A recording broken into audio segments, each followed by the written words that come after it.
여기 한 여인이 있습니다. 이 여인이 아주 착하고 바르고 깨끗한 남자를 만나서 시내 산에서 결혼했습니다. 그 남자의 이름은 율법입니다. 이 여인의 남편 율법은 완벽주의자입니다. 그는 옷에 먼지 하나 묻히는 법이 없습니다. 한 번도 실수한 적이 없습니다. 남편이 착하고 바르고 깨끗하고 빈틈없는 것은 참 좋은 것입니다. 그런데 문제는 이 남편이 아내에게도 완벽을 요구한다는 사실입니다. 그는 결혼하면서 아내가 지켜야 할 목록 613가지를 내밀었습니다. 이거 하라는 명령, 이거 하라는 목록이 248개, 저건 하지 말라는 목록이 365개나 됩니다. 이 여인이 남편에게 이 목록을 처음 받을 때부터 무서웠습니다. 그래도 착하고 바르고 깨끗하고 빈틈없는 이 남자가 좋아서 이 목록을 잘 지키겠다고 서약을 하고 결혼을 했습니다. 그런데 결혼한 첫날부터 완벽주의자 남편의 지적질이 시작됩니다. 이거 하라고 했는데 왜 이거 하지 않았느냐? 저거 하지 말라고 했는데 왜 했느냐? 당신은 왜 그것밖에 못하느냐? 결혼할 때 잘 지키겠다고 약속하지 않았느냐? 아침에 눈을 뜨면 이 남편의 지적질이 시작돼서 밤에 잠들 때까지 계속됩니다. 그런데 남편에게 반박도 할 수가 없습니다. 착하고 바르고 깨끗하고 빈틈없는 이 남편은 다 맞는 말만 합니다. 남편의 말에 틀린 말이 하나도 없습니다. 그러니 반박도 못하고 지적질을 매일 당해야 됩니다. 이 여인은 이제는 남편이 무섭습니다. 남편 앞에서 실수를 할까봐 마음이 늘 조마조마합니다.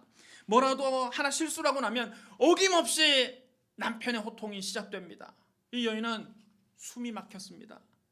아무리 잘하려고 해도 남편의 높은 기준을 맞출 수가 없습니다. 결혼 생활이 전혀 행복하지 않았습니다. 그렇다고 다른 남자에게 갈 수도 없습니다. 그건 바람난 거요, 간음이요, 불륜이니까요. 적어도 바람난 여자는 되고 싶지 않았습니다. 남편이 준 613가지나 되는 목록이 너무나 지키기 힘들고 어렵지만 참고 사는 수밖에 없습니다. 그런데 놀라운 일이 벌어졌습니다. 이 여인이 갑자기 죽은 겁니다. 이로써 이 결혼 생활은 완전히 종결되었습니다. 이 여인이 남편에게서 완전히 해방됐습니다. 이제는 남편이 이 여인을 지적질할 수가 없습니다. 남편이 이 여인을 정죄할 수가 없습니다. 이 여인이 죽었으니까요.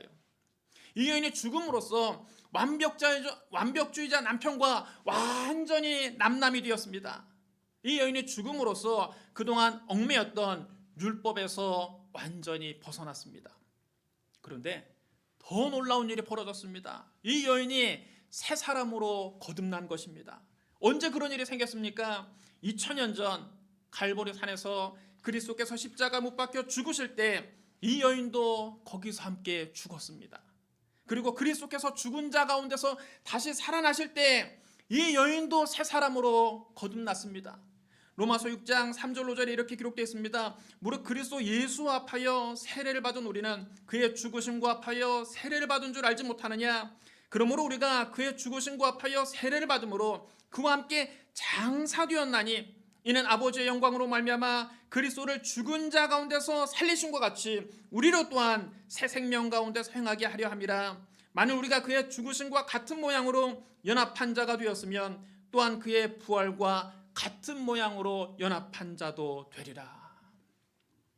우리가 세례를 받고 물속에 잠길 때 우리의 옛사람은 그리스도와 함께 죽고 물속에 장사를 지내버린 것입니다. 우리가 세례를 받고 물에서 올라올 때 우리는 그리스도와 함께 새 사람으로 거듭난 것입니다. 이 여인은 전 남편 율법에 대해서는 죽임을 당했습니다. 이제 다르니 곧 죽은 자 가운데서 살아나신 그리스도에게 가서 그리스도와 이제 함께 삽니다. 그리스도는 율법과는 다릅니다. 이 여인이 실수하면 율법은 늘 이 여인의 죄와 허물을 들춰내고 지적질하고 정죄했습니다. 이거 하라고 했는데 왜 하지 않았느냐? 저건 하지 말라고 했는데 왜 했느냐? 왜 그것밖에 못하느냐? 그러나 그리스도는 이 여인의 허물을 덮어주고 감싸줍니다. 괜찮다. 내가 너의 죄와 허물을 다 사해 주려고 십자가에 못 박혔다. 나의 못자국난 손과 발을 보라. 내가 너의 죄값을 십자가에서 대신 다 치렀다. 그리 너는 괜찮다. 너는 나의 사랑, 나의 신부다. 전 남편 율법에게 늘 지적질만 당하던 이 여인이 그리스도에게 이런 사랑을 받고 보니 감격해서 눈물이 납니다. 이제는 남편에게 혼날까봐 613가지나 되는 목록을 억지로 지키면서 꾸역꾸역 사는 것이 아니라 그리스도의 은혜에 감사해서 자원해서 늘 기쁘게 성결한 삶을 삽니다. 바로 여러분 이것이 복음이요, 바로 이것이 오늘 본문 말씀입니다. 형제들아, 내가 법 아는 자들에게 말하노니 너희는 그 법이 사람이 살 동안만 그를 주관하는 줄 알지 못하느냐. 남편 있는 여인이 그 남편 생전에는 법으로 그에게 매인바 되나 만일 그 남편이 죽으면 그 남편의 법에서 벗어나느니라. 그러므로 만일 그 남편 생전에 다른 남자에게 가면 음녀라. 그러나 만일 남편이 죽으면 그 법에서 자유롭게 되나니 다른 남자에게 갈지라도 음녀가 되지 아니하느니라. 그러므로 내 형제들아, 너희도 그리스도의 몸으로 말미암아 율법에 대하여 죽임을 당하였으니 이는 다르니 곧 죽은 자 가운데서 살아나신 이에게 가서 우리가 하나님을 위하여 열매를 맺게 하려 함이라. 우리가 육신 가운데 있을 때에는 율법으로 말미암는 죄의 종력이 우리 지체 중에 역사하여 우리로 사망을 위하여 열매를 맺게 하였더니 이제는 우리가 얽매였던 것에 대하여 죽었으므로 율법에서 벗어났으니 이러므로 우리가 영의 새로운 것으로 섬길 것이요 율법 조문에 묵은 것으로 아니할지니라. 할렐루야. 여러분 따라해 주시기 바랍니다. 이제 우리가 얽매였던 것에 대하여 죽었으므로 율법에서 벗어났으니 영의 새로운 것으로 섬길 것이요. 여러분 이것이 복음입니다. 그럼 여러분 율법과 그리스도는 구체적으로 어떻게 다릅니까? 레위기 13장 45절로 46절에 이렇게 기록되어 있습니다. 나병 환자는 옷을 찢고 머리를 풀며 윗입술을 가리고 외치기를 부정하다 부정하다 할 것이요 병에 있는 날 동안은 늘 부정할 것이라. 그가 부정한즉 혼자 살 때 진영 밖에서 살지니라. 여러분 이게 나병 환자에 관한 율법입니다. 이 율법에 따라 나병 환자는 마을 안에 들어오지 못하고 마을 밖에 격리된 채 혼자서 살아야만 했습니다. 나병 환자는 옷을 찢고 머리를 풀어 헤치고 살아야만 합니다. 여러분 이는 사람이 죽었을 때 큰 슬픔을 표현하기 위해서 하는 행동입니다. 나병 환자를 율법적으로는 이미 죽은 사람처럼 대우한 것입니다. 나병 환자를 살아있는 시체로 본 것입니다. 나병 환자가 길을 걷다가 저 만치서 성한 사람이 오는 것을 보면 멀리서부터 자기 윗입술을 가리고 나는 부정하다 외쳐서 성한 사람이 자기에게 가까이 오지 못하게 됩니다. 만약 그렇게 하지 않고 나병 환자가 건강한 사람 틈에 들어가면 돌에 맞아 죽습니다. 그게 율법이었습니다. 그는 사랑하는 가족과 헤어져 살아야만 했습니다. 사람이 그리워도 누구에게도 가까이 갈 수가 없었습니다. 그러니 당시에 여러분 나병에 걸린 사람이 얼마나 그 삶이 비참했겠습니까? 얼마나 외롭겠습니까? 이거는 살아도 산 것이 아닙니다. 그런데 한 나병 환자가 허다한 무리 가운데 있는 예수님 앞에 뛰어나왔습니다. 이는 죽기 아니면 살기의 각오입니다. 그는 평생 나병 환자로 사느니 차라리 사람들에게 돌에 맞아 죽더라도 예수님을 한번 만나야 되겠다는 비장한 각오로 예수님 앞에 나온 겁니다. 그를 본 순간 사람들이 다 소스라치게 놀라면서 뒷걸음질을 치고 고함을 질렀습니다. 저리 가지 못해. 뭐 이런 놈이 다 있냐. 나병에 걸린 자가 어떻게 성한 사람 가까이 오느냐. 사람들이 다 돌멩이를 하나씩 집어들더니 그에게 던질 기세입니다. 여러분 이게 율법에 얽매인 사람들의 전형적인 반응입니다. 그때 나병 환자는 예수님 앞에 꿇 엎드려서 애절한 눈으로 예수님을 바라보았습니다. 그의 눈썹은 다 빠졌습니다. 눈은 일그러졌습니다. 코는 무너졌습니다. 귀는 하나가 떨어져 나가 없습니다. 손가락은 마디마디가 다 떨어져 나가 없습니다. 그의 몸은 썩어가고 있었습니다. 그는 애절한 눈빛으로 예수님께 간청했습니다. 원하시면 저를 깨끗하게 하실 수 있나이다. 그때 여러분 예수님께서 뭐라고 하셨을까요? 저를 가지 못할까? 어디 나병 환자가 내 곁에 오느냐? 여러분 이렇게 율법으로 그의 잘못을 지적하고 그를 정죄하셨을까요? 아니요. 예수님은 그를 불쌍히 여기시고 그에게 가까이 다가가 고름이 질퍽거리는 그의 몸에 손을 대시며 말씀하셨습니다. 내가 원하노니 깨끗함을 받으라. 여러분 따라해 주시기 바랍니다. 내가 원하노니 깨끗함을 받으라. 예수님이 말씀하시자마자 즉시 그 나병이 그에게서 떠나가고 그는 깨끗해졌습니다. 바로 이것이 그리스도가 율법과 다른 점입니다.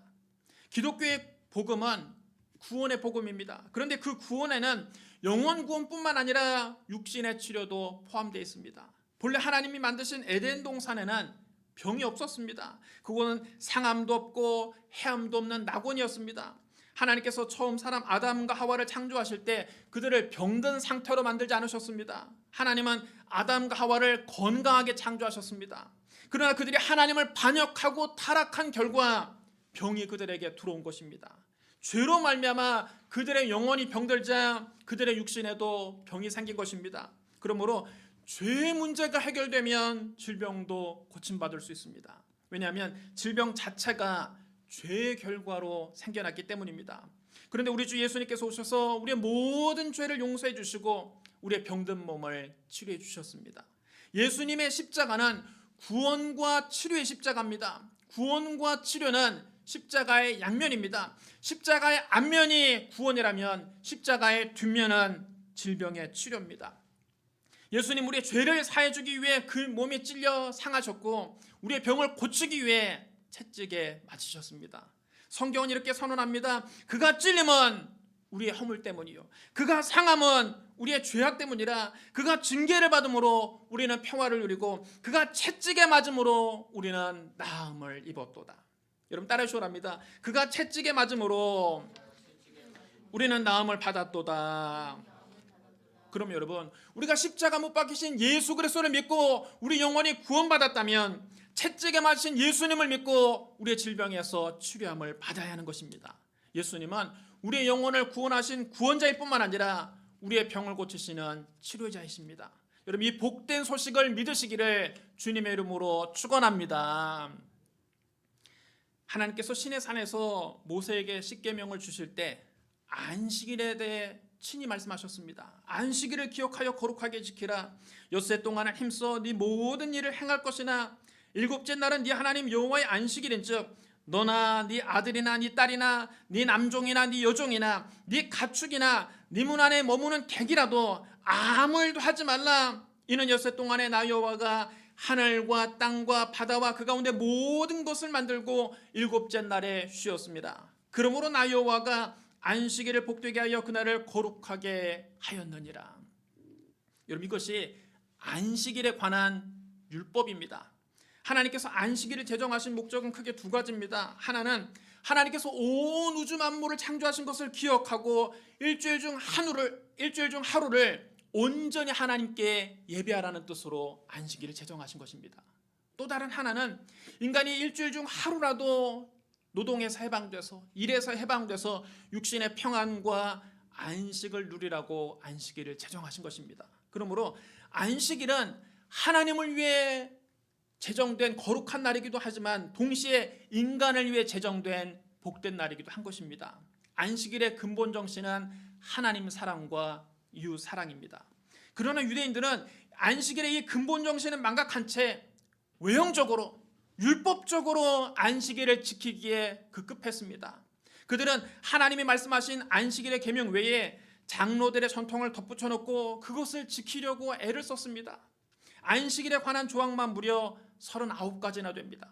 그 중에 성경에 나오는 대표적인 안식일에 관한 조항이 있습니다. 안식일에 추수나 타작을 해서는 안 됩니다. 또 안식일에는 의료 행위도 금지됐습니다. 안식일에는 불을 피워서 음식을 해먹는 것도 금지됐습니다. 안식일에 물건을 사고 파는 행위도 금지됐습니다. 안식일에 물건을 운반하는 것도 금지됐습니다. 안식일에는 규정이상의 거리를 여행하는 것도 금지됐습니다. 유대 역사가 요세푸스에 따르면 안식일의 이동이 허용된 거리는 약 1km입니다. 1km 안에서 움직이는 건 괜찮지만 1km를 넘어가면 그건 안식일 규정을 어긴 것입니다. 그런데 유대인들이 보기에 예수님의 제자들이 안식일을 범하는 죄를 범하고 말았습니다. 언젠가 안식일에 제자들이 아침 식사를 하지 못했습니다. 보통의 가정에서는 안식일을 위해서 그 전날 미리 음식을 준비해 놓습니다. 안식일에는 불을 피울 수가 없기 때문에 미리 안식일에 먹을 음식을 준비해서 먹는데, 하지만 머리둘 곳조차 없이 이 마을 저 마을을 다니면서 복음을 전하는 예수님과 그 제자들은 미리 음식을 준비하지 못할 때가 종종 있었습니다. 허기진 제자들이 밀밭 사이를 지나가다가 너무 배가 고프니까 미리 삭을 몇 개 떼어서 손으로 비벼서 나달 몇 개를 주워 먹었습니다. 그런데 공교롭게도 그 모습을 바리새인들이 보게 됐습니다. 이런 바리새인들이 어떤 사람들입니까? 그들은 유대인들 중에서도 율법을 가장 엄격하게 지키는 사람들입니다. 그들은 예수님의 제자들이 안식일에 노동을 했다고, 일을 했다고 노발대발했습니다. 타작 기계를 사용해서 타작을 하든 손으로 나달을 비벼서 타작을 하든 타작한 것이 맞으니까 안식일을 범했다는 것입니다. 있을 수가 없는 일이라며 그들이 펄쩍펄쩍 뛰었습니다. 그들은 예수님께 찾아와서 따졌습니다. 보시오, 저들이 어찌하여 안식일에 하지 못할 일을 하나이까? 이것이 율법에 얽매인 사람들의 전형적인 반응입니다. 바리새인들의 공격을 받고 예수님이 이렇게 말씀하셨습니다. 다윗이 자기와 함께 있는 자들이 먹을 것이 없어 시장할 때 한 일을 읽지 못하였느냐? 그가 아비아달 대제사장 때에 하나님의 전에 들어가서 제사장 외에는 먹어서는 안 되는 진설병을 먹고 함께 있는 자들에게도 주지 아니하였느냐? 예수님이 사무엘상 21장에 나오는 다윗의 이야기를 예로 들어 말씀하셨습니다. 다윗이 왕이 되기 전에 사울 왕에게 쫓겨서 도피 생활을 10년 동안이나 했습니다. 그런데 그 중에 며칠 동안 며칠도 못하고 기진맥진한 상태로 놉당에 살던 대제사장 아히멜렉에게 피한 때가 있었습니다. 며칠 동안 아무것도 먹지 못한 다윗은 너무 배가 고파서 제사장을 만나자마자 먹을 것부터 찾았습니다. 제사장님, 여기 좀 먹을 것이 있습니까? 떡 5덩이만 나에게 좀 주십시오. 그게 안 되면 뭐라도 좀 먹을 것을 좀 주십시오. 제사장이 다윗에게 말했습니다. 보통의 떡은 여기 없고 진설병은 있다고 말했습니다. 진설병이란 하나님 앞에 놓인 떡이라는 뜻으로 성소 안에 있는 떡상 위에 올려놓는 떡을 말합니다.